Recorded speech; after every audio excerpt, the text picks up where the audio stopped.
Next up. Number 4, Clemson at Notre Dame. So Clemson's overranked. You know it. I know it. The resume is not anywhere nearly as good as TCU. It's not as good as Michigan, and yet they get that 4 spot. Why? Well, partly because they've got the history in the playoff. Okay, so previous teams. So Trevor, you know who you can thank for Clemson's ranking? Basically Deshaun Watson and Trevor Lawrence. You know, you throw in a little Hunter Renfrow as well. Right, like that's who you can thank for this ranking, because without that history within the playoff, they would have never gotten this bump up to 4 because their resume suggests that they should not be that high. All right, that being said, let's get into the matchup. Notre Dame, much better than what they were in the opening 2 and really 3 games. They are getting much better. Clemson, I don't know what they are right now. The last game that we saw Clemson play, they had to bench their starting quarterback to come back at home and beat Syracuse. It's the same Syracuse team that Notre Dame handled up in the Dome.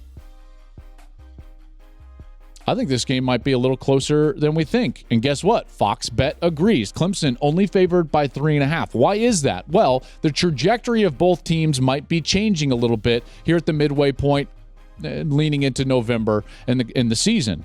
The first 3 games, Notre Dame could not run the ball.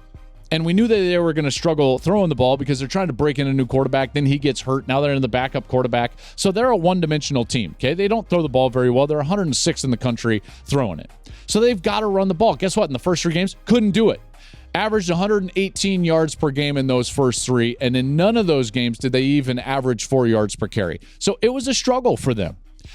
Then in the last 5, we see the growth. Okay, so Marcus Freeman, they've been growing and getting better, developing. That's what this is all about. And guess what? You look up, and in the last 5 games, they're averaging 228 yards per game rushing. And in every single one of those, they're well over that 4 yards per carry mark. So the pressure is going to be on Clemson to go in there and play great run defense. That's a good thing for them. I think that's the strength of their team. Their defensive front 7 is the strength of their team. So it's a bad matchup for Notre Dame.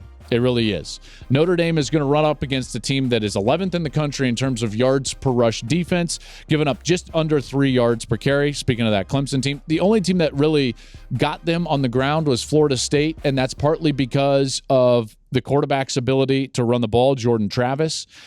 I think that that's why Clemson struggled a little bit stopping the run in that game. I don't expect them to struggle as much in this game, although I want to know what's happening at quarterback for Clemson, right? Like that's a huge question mark for the Clemson Tigers.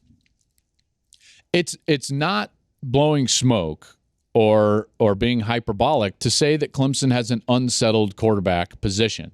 You can't just scream like, no, their coach says DJ's the starter. Fine.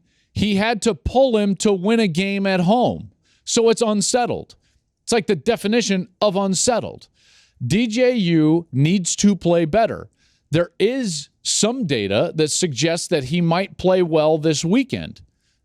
One being that his best 2 games as far as his efficiency rating were actually on the road against Wake and against Florida State. So when you couple together the fact that DJ's a little bit better on the road and their defense is good stopping the run against Notre Dame's one-dimensional offense, I land on Clemson. I think Clemson covers, and I think they win the game on the road. So that's the parlay. All right, if you're going with the Klatt parlay, we've got Texas covering the 2.5. We've got Tennessee losing a close one, but covering the 8. LSU losing, but covering the 13, and Clemson covering the 3.5 in a win at Notre Dame. That's betting 100 to win $1,315. Good luck, bet responsibly, and don't at me at the end. Hey, thanks for watching. If you enjoy that clip, make sure you click subscribe somewhere down here. From game highlights to exclusive interviews and rankings, we've got everything you need as a college football fan right here. College football on Fox.